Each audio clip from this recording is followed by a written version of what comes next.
Temos produtos para piscina, jardinagem e farmácia veterinária da melhor qualidade. Além disso, temos um serviço exclusivo de entrega de rações para cães, gatos, cavalos ou aves pelo WhatsApp 3533-1988. O Armazém da Terra está na Avenida São Paulo, número 67, no centro de Ibirité. Quantas boas histórias você tem para contar da sua casa? Pois é, talvez ela mereça um pouco mais de cuidado, não é verdade? Com materiais de primeira qualidade, nós do Travioli temos o que você precisa para reformar sua residência sem sentir aquele peso no bolso.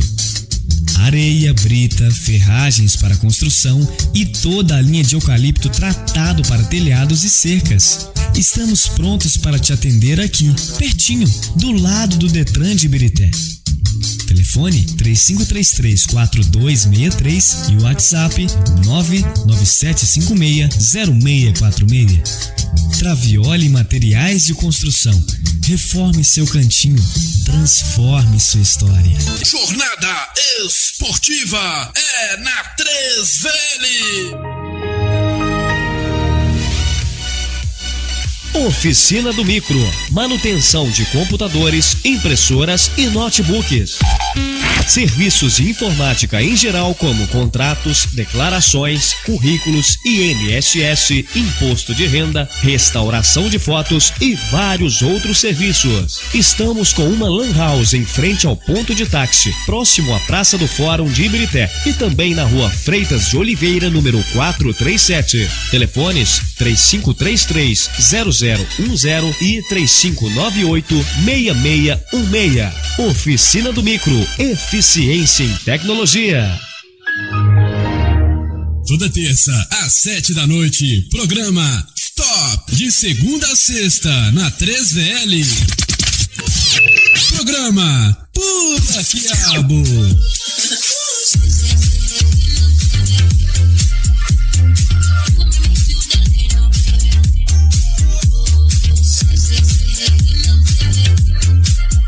Para você começar o dia com alto astral e não perder a hora.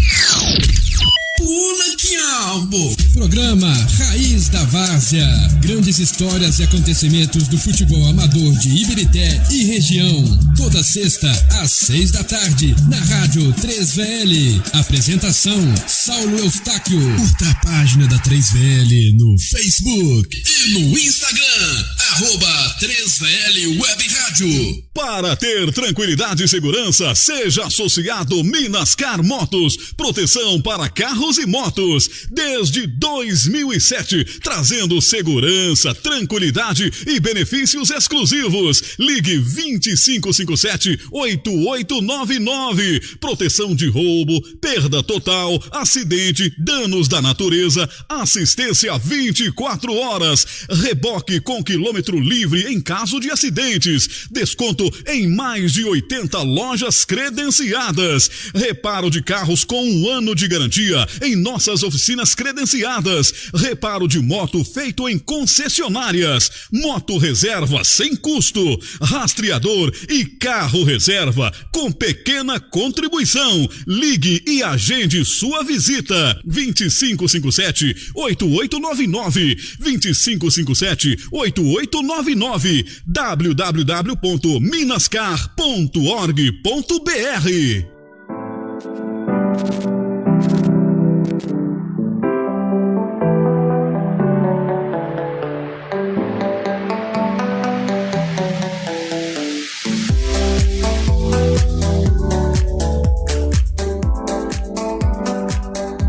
Olá, boa noite. Está começando mais uma edição do Direito em Foco pela Rádio 3VL. Acesse radio3vl.com, também pelo aplicativo da 3VL. E para você que mora em Ibirité, pela frequência 87.5, mais uma vez ao vivo para todo o Brasil. Hoje, terça-feira, dia 25 de junho de 2019. Boa noite a todos. Boa noite, Túlio. Boa noite, doutor Marcelo. Muito obrigada. Boa noite, Isabela. Boa noite, Túlio. Boa noite. Ouvintes. Boa noite, Thales. Thales está aí quietinho. Boa noite, Thales. Nós queremos agradecer a sua presença novamente aqui conosco. Eu que agradeço a oportunidade. E hoje nós vamos falar, né, sobre um tema muito relevante, Hoje a pauta da nossa entrevista, ela é sobre o crime cibernético. E o senhor poderia explicar para os nossos ouvintes o que é o crime cibernético? Na verdade, Isabela, a gente usar o termo crime cibernético, ele não é muito adequado, não, porque, em suma, o crime cibernético, ele traz relação simplesmente ao meio em que o crime é cometido. No caso do crime cibernético, os crimes eles estão tipificados no Código Penal, são crimes comuns, só que quando praticados no meio virtual, ou seja, na internet, com o uso da tecnologia, dos computadores, rede de computadores, a gente tem chamado de crime cibernético, por causa do meio onde eles são. Entendi. Na verdade, então, são todos aqueles crimes que estão tipificados, né, no Código Penal, Sim. Mas eles são praticados na internet. Praticados na internet, pode ser também por invasão de computadores, fora da internet, inclusive, em rede de computadores, celulares, não só pela internet, mas de qualquer forma nesse meio virtual e eletrônico e com o uso da tecnologia. Olha que legal, gente. Na entrevista de hoje, a gente tem até uma própria vítima, que sou eu. Eu já fui vítima de crime, né? De crime cibernético. Recentemente, uma pessoa, né? Ela teve o WhatsApp, provavelmente ele deve ter sido hackeado ou clonado. Deve ser clonado, né? Pelas pesquisas que eu fiz, o pessoal tem clonado os WhatsApps.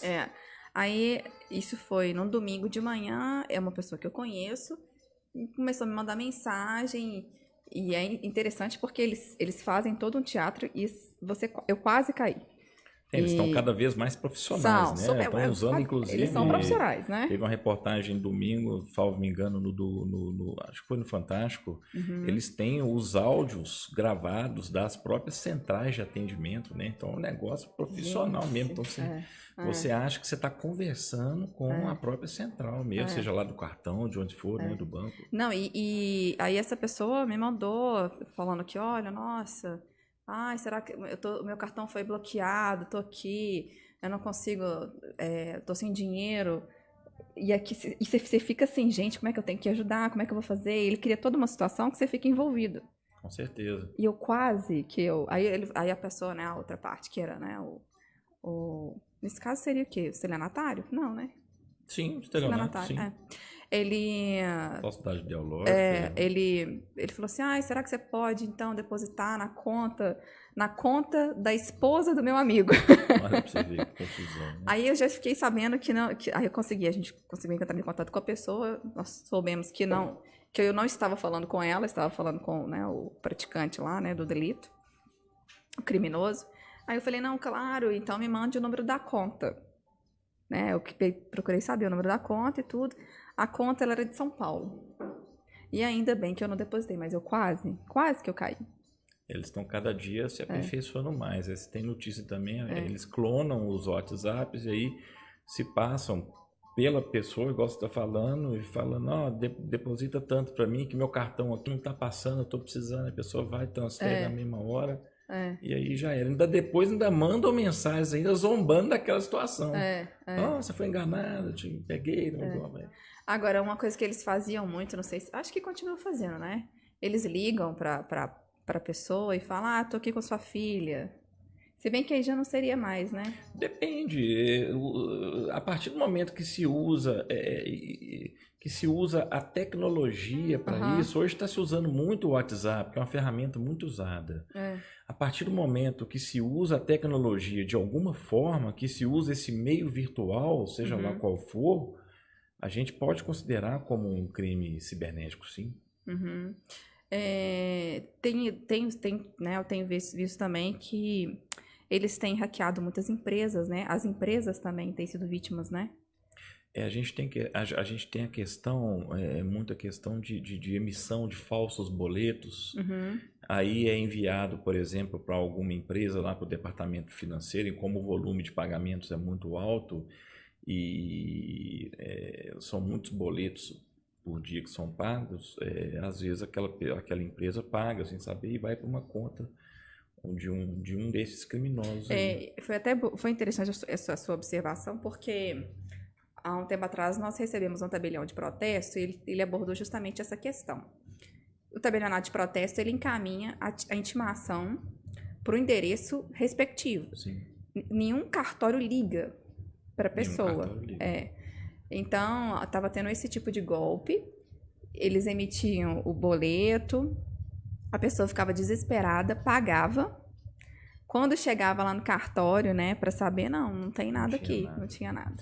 Eu já vi muitos casos de pessoas, essa questão dos boletos falsos mesmo, as pessoas, elas têm aquela vida toda regrada, toda certinha, então chega um determinado boleto, tem gente que às vezes não sabe, não quer nem saber o que é, e tá pagando aquilo ali. Sem ver, né, sem saber. Sem ver, assim, né, chegou, tá no nome dela, então ela acha que ela tem, ela acredita que ela tem o compromisso, o dever de fazer aquele pagamento ali, e acaba fazendo, indo para conta dos criminosos. E depois vai descobrir, é um boleto falso que não existe. E nesse ambiente virtual, quais são os crimes assim mais praticados?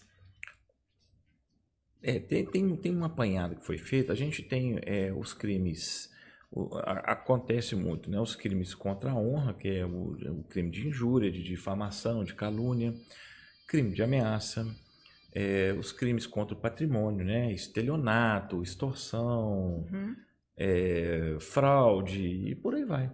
A gente pode aí tá colocando aí muitos crimes tipificados no próprio Código Penal mesmo, sendo praticados no meio virtual. Eu sei que em Belo Horizonte existe uma delegacia especializada em crimes cibernéticos, não é? Sim, existe. Mas ainda é muito difícil se chegar ao Não é não. Basta o empenho das autoridades, não é difícil não.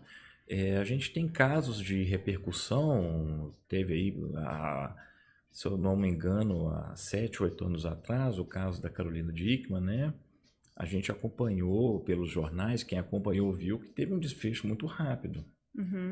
Então, e quando envolve pessoas, né, com um certo destaque na sociedade, a gente vê que as apurações são muito rápidas. Então, eu acredito que isso se vale do empenho da polícia em estar resolvendo essas questões, porque tecnologia para se identificar os autores desses crimes, nós temos e é disponível às autoridades. Acho que já faz um tempo, mas me parece que foi vinculada na mídia. Eu não sei se foi uma operação da Polícia Civil aqui em Minas. Eles estavam atrás, né, daquelas pessoas que praticavam crime de pedofilia. Sim. Então, não sei se eles tinham algum monitoramento e através, vamos supor, dos acessos dessas pessoas, né, por meio do computador, eles conseguiram chegar a algumas pessoas. Sim, os próprios policiais, eles se infiltram nesses grupos, como se fossem participantes, né?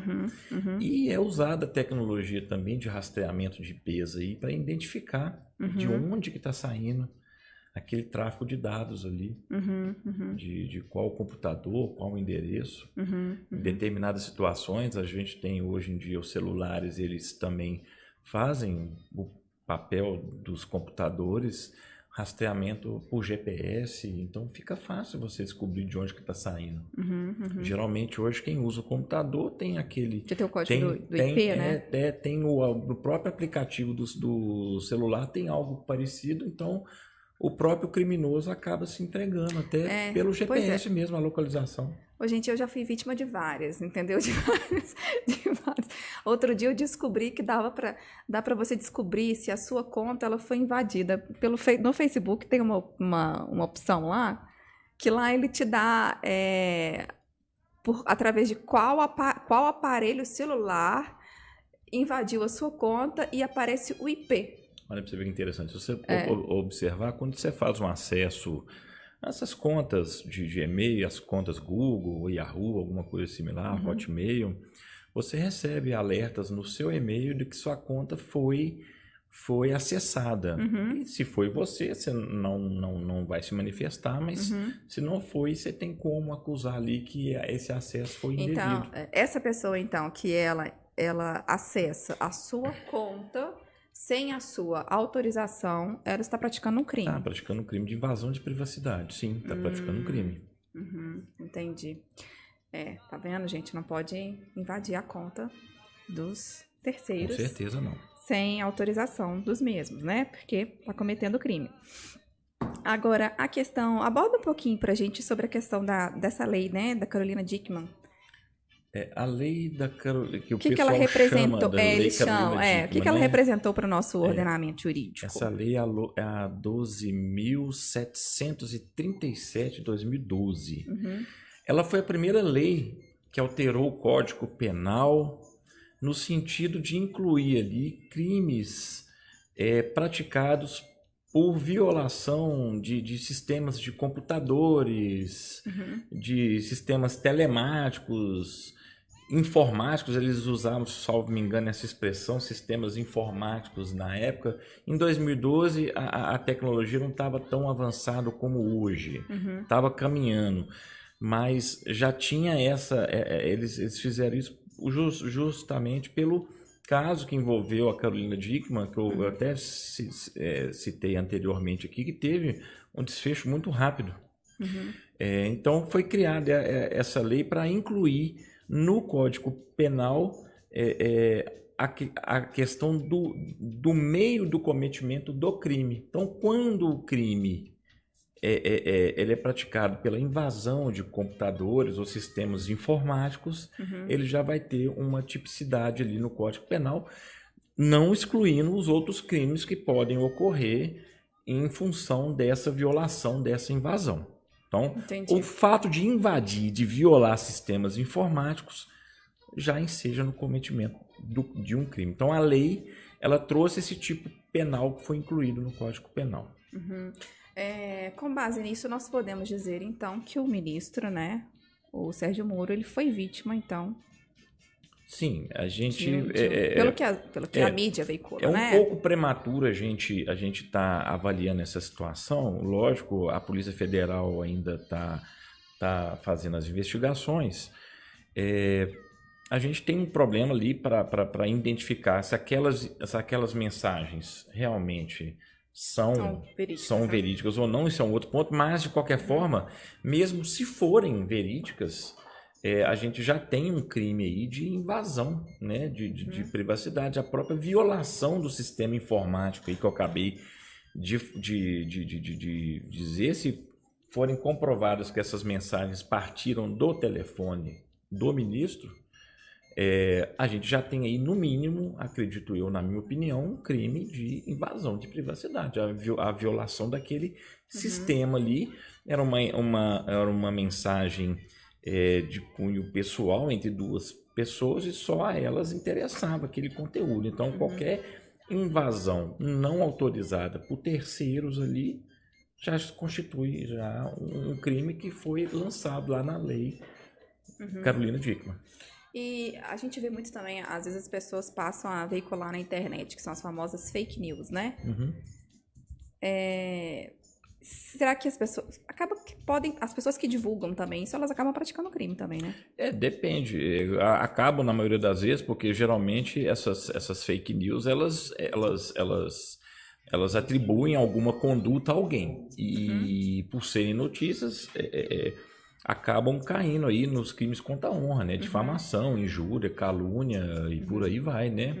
Falsidade ideológica e uma porção de crimes. Então, o fato de ser uma fake news já induz alguma coisa que não está muito certa. Então, a gente já...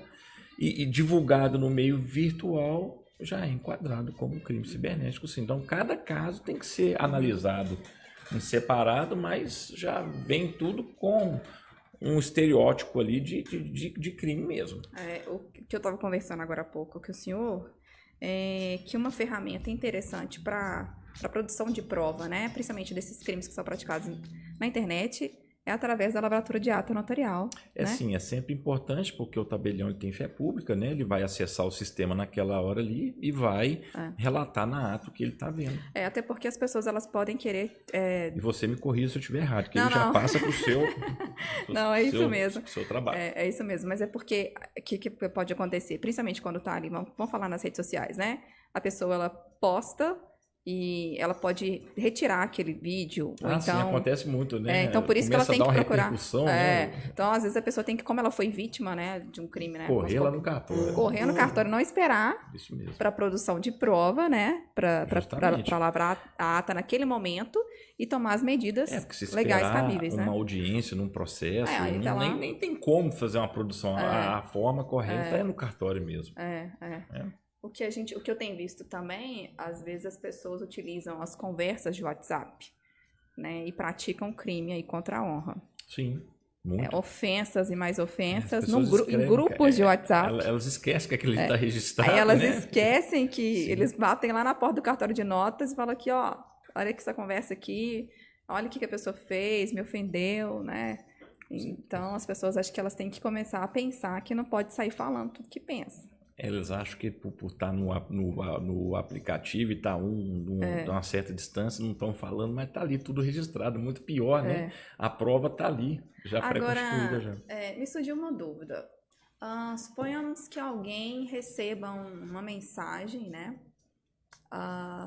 Através das redes sociais, mas a outra parte ela não se identifica. Talvez tenha criado um perfil fake, né? O responsável, né? Vamos ser direto, né? O Facebook, ele é obrigado a disponibilizar, a informar quem foi que encaminhou aquela mensagem? Sim, através de uma ordem judicial, né? Ele tem, a partir do momento que o juiz determina isso, ele tem a obrigação de cumprir a ordem judicial sobre ser penalizado por isso aí. Porque senão as pessoas passam a utilizar um perfil falso e às vezes ela vai ofender a honra de um terceiro e utiliza esse perfil falso para divulgar. É possível fazer essa, identificação, né? sim. Então, através de uma ordem judicial, eles são notificados para verificar quem praticou sim, esse inclusive, tipo de crime, tempo né? atrás, nós tivemos aí o Facebook, o WhatsApp aí fora do ar por algumas horas. Foi. Né? Isso é uma penalidade imposta pela justiça pelo não cumprimento de uma ordem. E você vai ficar aí tantas horas fora do ar, ou até me dar a informação que eu preciso. E ficou... Então eles são obrigados, então? São obrigados, a justiça mandou, tem que cumprir. Entendi. Não adianta só pagar a multa e tá resolvido. Não, sim, de certa forma. Quando eu falo que eles são obrigados a informar, não existe uma obrigatoriedade de dar informação. Se eles se recusarem, eles vão sofrer as penalidades. Até ser banido aí do mundo virtual é possível, né? Dependendo da situação. Mas multa, inatividade do sistema, isso aí o juiz ele vai determinar o que é mais o que é mais plausível naquele momento. Mas a ordem da justiça é para ser cumprida. E engraçado que a gente está num momento que a gente tem visto vários casos na mídia, né? Recentemente foi o caso do Neymar, né? O Neymar, tá muito em... Ele tá muito em alta, né? Tá muito em alta isso aí. Pelo que nós observamos, né? Na verdade, a gente tem acesso ao que a mídia divulga, né? Em tese, ele pode ter praticado sim, né? Pode ter praticado um crime no momento no momento que ele divulga imagens. Ao divulgar as imagens ali, se aquelas imagens de alguma forma elas agrediram a honra daquela outra pessoa, né, ele pode estar praticando um crime contra a honra, né? Um crime de difamação, por exemplo. Né? E aí vai ter que ser analisado o caso, as imagens. E o interessante do crime contra a honra é que ele é de natureza personalíssima, né? Então, a pessoa, ela tem que se sentir desonrada, no caso, uma coisa dela, íntima dela. Mas, lógico, o bom senso também é utilizado pelo juiz nesse caso, né? Então, observando aquela conduta ali, se de alguma forma o ato de divulgar a imagem atingiu a honra da outra pessoa ou alguma outra questão tipificada no Código Penal, o divulgador daquela imagem ali, daquelas imagens, ele vai ser responsabilizado criminalmente. Lembrando, né, Túlio, que o pessoal, que a gente está no WhatsApp. É isso aí, Isabela. O pessoal pode participar pelo WhatsApp 99488-7601. Tem até participação, chegou aqui agora, foi só a Isabela falar, já gente, chegou a participação aqui. Hein? Leonardo tá falando aqui, parabéns, doutor Marcelo, um exemplo e um grande advogado. Obrigado, Leonardo. Então o pessoal pode participar, né, e tirar dúvidas, né? Com certeza, pelo WhatsApp 99488-7601, mensagem de texto ou de voz. Isso mesmo.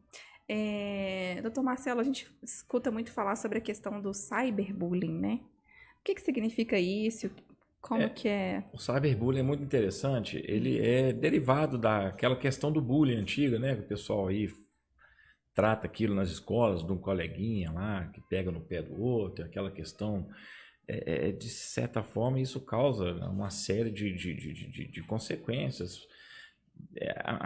Aquela questão que eu falei, a questão íntima daquela pessoa, vai depender de como que ela recebe aquilo ali, né? Uhum. Então, o cyberbullying nada mais é do que um bullying, o bullying, né? O antigo bullying que já vem de algum tempo, cometido no meio virtual. Uhum. Uhum. Ofensas, agressões, ameaça, difamações, calúnias, tudo ligado aí à honra da própria pessoa quando cometido aí no meio virtual, Facebook, Instagram, WhatsApp, grupos de WhatsApp. Então isso aí consiste no cyberbullying. Agora, sabe que eu veio à memória, né? Tô pensando aqui. Na verdade, com o passar do tempo, ao invés de a gente ser livre, parece que a gente não é mais livre.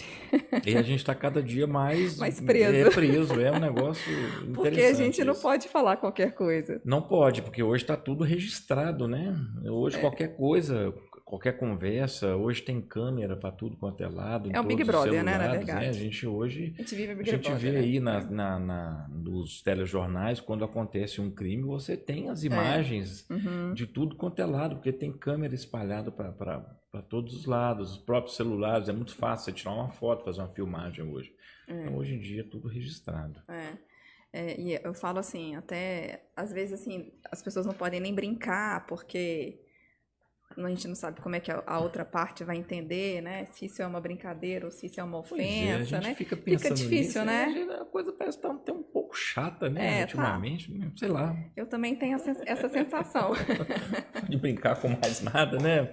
Às vezes você tem que Vamos respirar. ver para onde que vai caminhar isso aí. É verdade. Mas, então, essa questão agora ficou claro pra gente, né? E acho que para os nossos ouvintes também, que o crime cibernético, na verdade, são aqueles crimes definidos no Código Penal, mas praticados no meio virtual. Eu tenho até um dado interessante, teve um estudo que foi feito, os crimes cibernéticos, eles já atingiram quase 65 milhões de brasileiros. É mesmo? E já deram um prejuízo, e quando eu falo prejuízo, são essas questões de banco, cartão de crédito, né?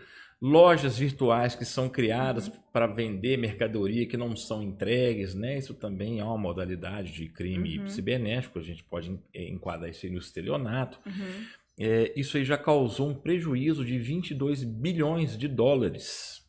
É mesmo? Aqui no Brasil, não no mundo, no Brasil. Então é um negócio que está assim, se alastrando. As organizações criminosas estão ficando cada vez mais especializadas.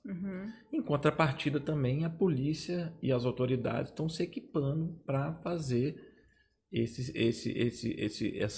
essa defesa aí da sociedade em relação a esses crimes. Eu tive né, conhecimento que parece que a Polícia Civil está tentando uma parceria com o FBI e com o Exército para tentar apurar os crimes cibernéticos, sabe? Os próprios bancos também, né? Eles têm o interesse também em fazer essa parceria, investir cada vez mais em segurança, porque o cliente do banco ele não pode ser penalizado de nenhuma forma por uma falha, digamos, entre aspas, do sistema de segurança, porque não é que não é uma falha, é porque o banco atualiza o sistema de segurança. Aquele hacker vem e já cria uma coisa nova. O banco tem que fazer essa corrida contra o relógio. Nem sempre dá tempo. Mas é responsabilidade do banco garantir a segurança do seu cliente. Então, para o banco também é interessante fazer esse investimento. Olha só, gente, que legal. Eu tô nas estatísticas do Brasil, porque eu fui vítima de tentativa de extorsão através do WhatsApp. Também fui vítima através na clonagem, né? Alguém se passou por mim solicitando a segunda via do cartão de crédito. E se passaram por mim, pediram a segunda via, mandaram entregar no endereço, né? Se fazendo passar por mim, fizeram saques, cadastraram biometria. Olha para você ver. Depois, aí assim, né? Fiquei sabendo, aí eu entrei em contato com o banco, falei, olha, peraí, isso aqui não sou eu, né? Não sou eu que tô eu estava em Belo Horizonte e os crimes foram praticados em Guarulhos. São fatos que a gente só vê em filme, né? Não, mas eu acho que eu sou premiada, né? 2 vezes, né? Então. 2 vezes, né? Vai rezar uma missa para ele, né? Tá precisando. E com essa questão também da tecnologia, facilita esse tipo de crime também, né? Da mesma forma, eu estava até conversando com um amigo outro dia, da mesma forma que você tem os profissionais especializados que criam as ferramentas para auxiliar a sociedade, as lojas virtuais, a questão do cartão de crédito, o sistema informático todo, essa mesma inteligência e os profissionais com o mesmo nível de inteligência usam para o mal. Para o mal, né? Então, eu falo que é a inteligência do mal, né? É a inteligência do mal, é uma mão de obra especializadíssima isso. É um negócio fora do normal. Tem filmes, né, que relatam isso. Na verdade, eles são contratados, né? Tipo, para combater o mal, né? Sim, tem às vezes tem um hacker do bem isso, e né? tem um hacker do mal, né? E às vezes aquele hacker do mal é tão bom que vamos dobrar o seu salário aí pra você vir pro lado do bem. Esse é muito mal, vamos. O que a gente vê também, a prática de crime muito, né? Tem sido praticada muito, sabe aquelas pessoas que aplicam, né, em criptomoeda, né?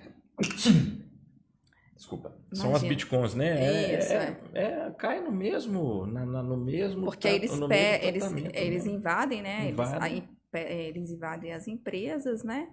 E pedem o resgate lá das informações em pagamento em moeda, né? Isso acontece muito. Eles travam o sistema da empresa e só vão liberar aquele sistema mediante o pagamento. Aí eles liberam uma senha, que aquela senha vai liberar todo o sistema da empresa. Esse pagamento pode ser em Bitcoin, pode ser em transferências bancárias. E às vezes pode ser que a pessoa pague e às vezes eles nem não devolvem, né? Bom, um risco, né? Que é um corre, risco, né? mas tá o sistema da empresa todo na mão ali daquele hacker. O banco de dados às vezes não tem um backup, alguma coisa, uma forma de restaurar aquele sistema, então eles acabam pagando o que eles estão pedindo, porque o prejuízo pode ser muito maior. As notícias que eu já tive até hoje, que o resgate foi pago e o sistema foi devolvido, funcionando normal. Mas para eles praticarem esse tipo de crime, eu acredito que deve compensar, né? Porque eles ficam impunes. Não. Eles ficam a partir do momento que a polícia não consegue identificar, mas a luta hoje em dia está sendo cada vez mais no sentido, porque é uma coisa relativamente nova isso, né? Então as autoridades têm que se adequar a isso. Sim, e a tendência é que vá só aumentar, uma vez que o mercado... A gente tem visto que as pessoas elas têm comprado cada vez mais pela internet. Sim, hoje em dia as pessoas não têm saído mais, elas compram tudo pela internet. Pela internet. Então, vai aumentar o número de crimes.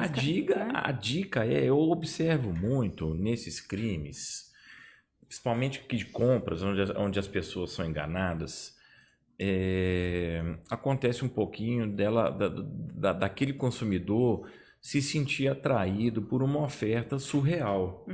Vamos pegar um exemplo aí, um aparelho de televisão que custa R$2.000, está anunciado num site de certa forma desconhecido por R$900. Alguma coisa está errado. Então, às vezes, no intuito de aproveitar aquela promoção ou tirar um proveito daquilo ali, a pessoa cai naquele golpe. O antigo golpe do cartão premiado de loteria, só que agora de uma forma mais informatizada, digamos assim, né? Usa ali aquela coisa do ser humano de querer, às vezes, tirar uma vantagem de um aparelho que custa R$2.000, comprar por 900, acaba caindo no golpe. Então, a dica é sempre comparar os preços, né? Não tem aquele ditado que não existe almoço grátis, né? Um aparelho custa R$2.000, você pode conseguir comprar ele por 1.900, 1.950, mas por 900, alguma coisa errada aí. né? Eu tô lembrando agora também, tinha uma quadrilha que ela vendia carros roubados. E tinha um grupo no WhatsApp que eles ficavam negociando esses carros através dessa quadrilha, sabe? E o preço era muito baixo. Pois é. Aí como é que... Lógico, tem.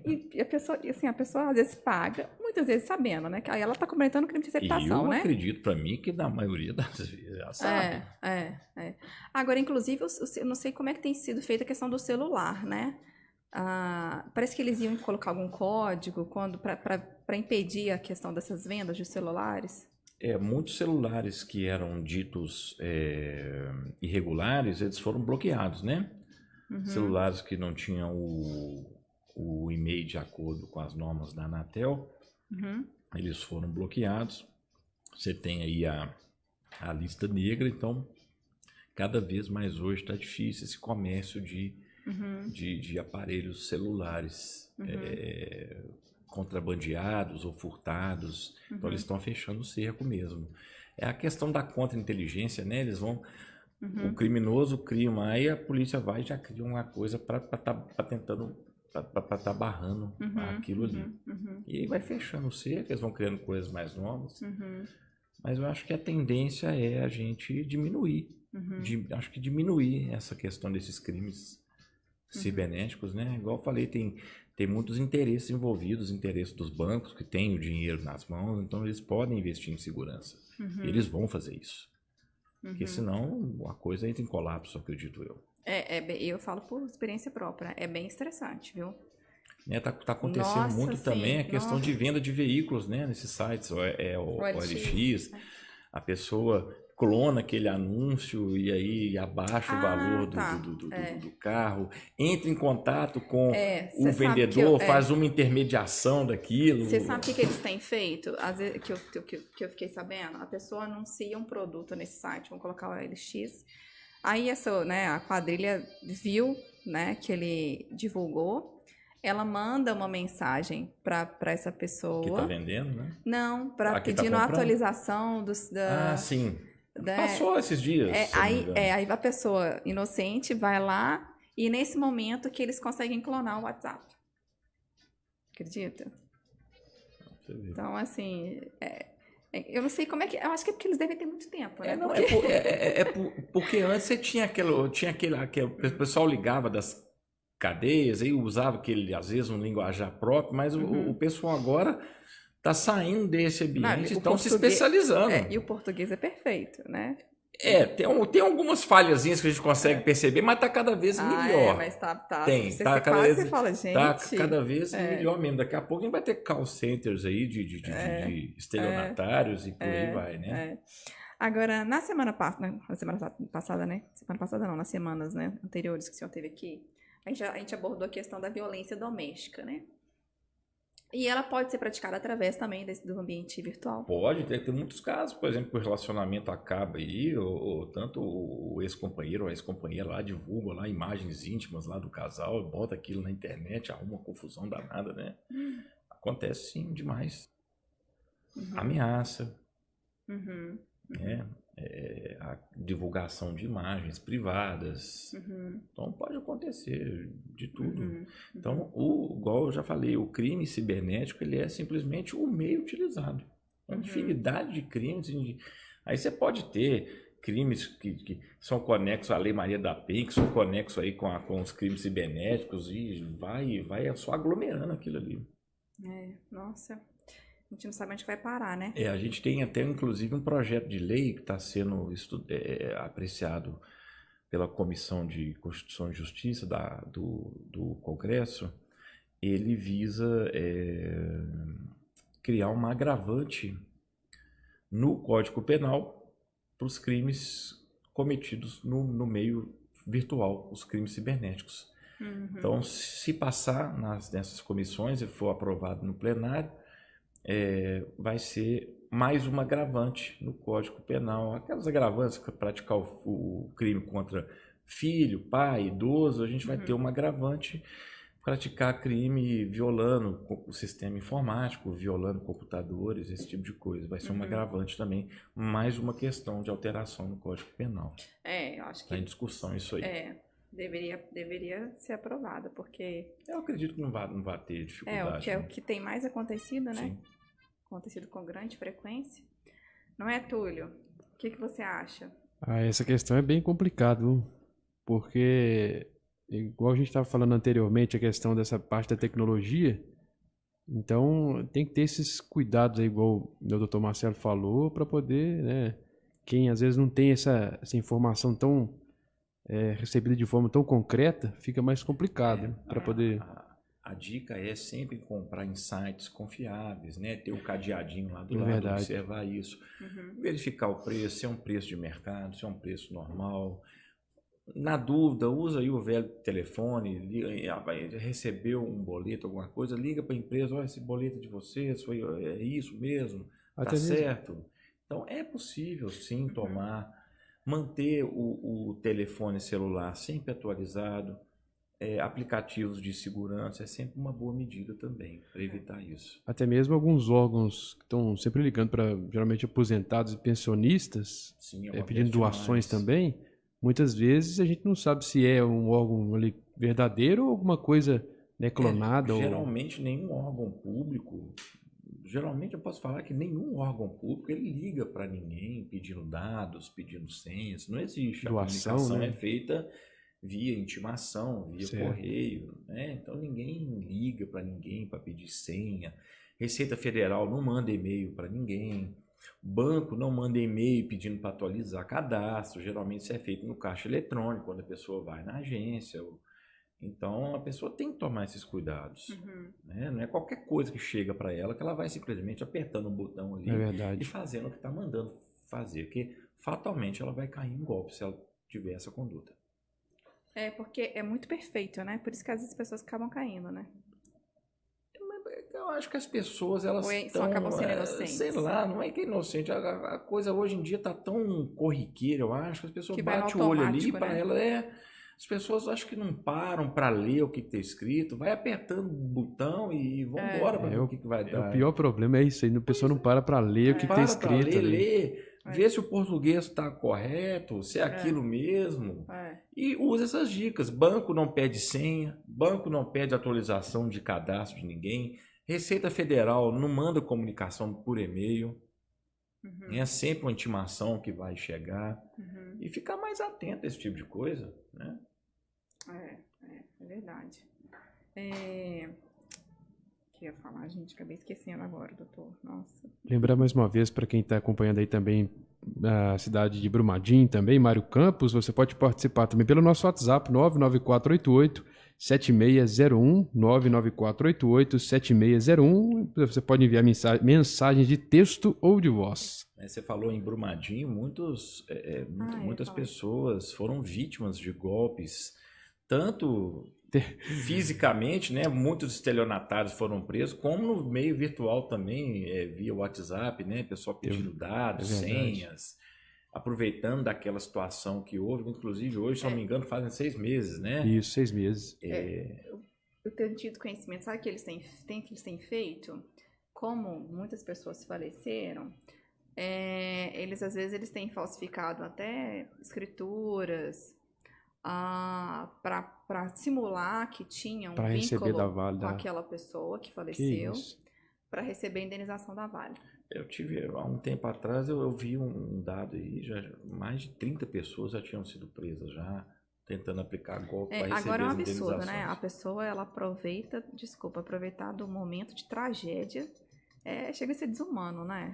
Tirar proveito, nossa. O ser humano, né, a gente pode esperar tudo, né? Pode criar muita expectativa. Infelizmente, faz parte do ser humano, né? Infelizmente, né? Nossa. Mas as explicações foram extremamente válidas, né? Eu acho que a gente tem que ficar realmente sempre atento, né? Acho que o que mais vale, mais do que investimento em tecnologia, é a atenção do que está sendo feito, não deixar, igual tudo falou, as coisas muito no automático, né? A gente tem às vezes tem esse costume deixar as coisas no automático e saindo apertando tudo quanto é botão, e o apertar o botão hoje, as consequências podem ser muito grandes. Agora, na prática, logo que a pessoa foi vítima disso, né, ela deve procurar a delegacia, né? Ela deve procurar a delegacia, se tiver numa cidade que tenha a delegacia especializada em crimes cibernéticos, procurar essa delegacia, porque ela vai estar equipada com o pessoal e com a tecnologia para fazer esse tipo de investigação. Na falta, procurar uma delegacia da Polícia Civil comum, registrar um boletim de ocorrência no primeiro momento, para se resguardar aí de outros prejuízos futuros. E procurar a justiça para resguardar os seus direitos, seja lá onde eles foram atingidos, né? Seja ingressar, né, com uma ação na esfera civil, né? Uma indenização. A indenização, se for crime contra a honra, por exemplo, no juizado criminal, a parte criminal, no juizado civil, na parte de indenização civil também, se for o cabimento. Na questão do estelionato, procurar um advogado também, o Ministério Público, para estar relatando o que aconteceu, para dar prosseguimento às investigações. Agora, só uma dúvida minha. Quando a parte ela é vítima desses crimes contra a honra, essas ações, ela depende de representação, né? Sim, na verdade, as ações, os crimes contra a honra, calúnia, difamação, injúria, eles se processam mediante queixa. É a queixa-crime, Queixa-crime. Isso. E o crime de ameaça, mediante representação. Ah, verdade. Então, a parte, ela tem que procurar um advogado. Ela tem que, não necessariamente um advogado. O advogado sempre é bom para estar auxiliando ali, para tomar a melhor decisão, o melhor caminho, mas a própria polícia ela já está apta a receber tanto a queixa-crime como a representação pelo crime de ameaça ou crime contra a honra, aí no caso da queixa-crime, ou nos próprios juizados criminais também. Eles já estão aptos para receber esse tipo de demanda aí. E na prática acaba tendo né, quando chega nesse momento, há uma composição ali, há um acordo. Como é que é feito? Depende da extensão do prejuízo, né? Alguns crimes virtuais aí que atingem o patrimônio, eles não são cometidos contra uma pessoa. Tem casos aí que atinge, a gente pode considerar até como um atentado à economia popular, e a coisa já passa para outra esfera, né? Entendi. Em penas mais altas. Então vai depender de cada caso. É possível, sim, fazer um acordo. No caso criminal, o autor da ação delituosa ele pode fazer uma transação penal, dependendo do que aconteceu. Na esfera civil, fazer um acordo com a vítima em relação à indenização, e vai depender da extensão do prejuízo, o que aconteceu, quantas pessoas foram prejudicadas. Entendi. Olha, eu quero agradecer bastante a sua participação aqui conosco. Foram ótimas, foram válidas, né? E acho que os nossos ouvintes eles têm que ficar bastante atentos, né, com aquilo que eles estão manuseando, principalmente, né, na internet. Olhar com calma, né? Ler com calma o que está acontecendo ali. Respirar, né? Porque na correria do dia a dia ninguém respira, todo mundo Tem que respirar, viu? Não sair curtindo tudo que vê, sem ler o que está curtindo, né? Então, e não compartilha tudo, né? Não compartilha tudo. Cuidado com o próprio compartilhamento, né? Está induzindo que aquela pessoa concorda com aquela ideia ali e está passando para frente. Então, isso pode ser também alvo aí de uma ação penal também. É verdade. A própria difamação, alguma coisa nesse sentido, pode, a pessoa ali concordou com aquilo, então tá como se fosse falando aquilo também. É muito complicado isso. Mas, mais uma vez, muito obrigada, pela sua participação. Muito bem, final de mais um Direito em Foco. Obrigado, doutor Marcelo Henrique, mais uma vez, Isabela Gonçalves. Lembrando que o programa a gente pode compartilhar sim, pode compartilhar tranquilo. Programa fantástico mais uma vez. Fica salvo na página da 3VL, na página do Facebook da 3VL, Facebook 3VL. Você pode acompanhar depois a entrevista completa aí também na íntegra. Na sequência tem o programa Stop, não sai daí.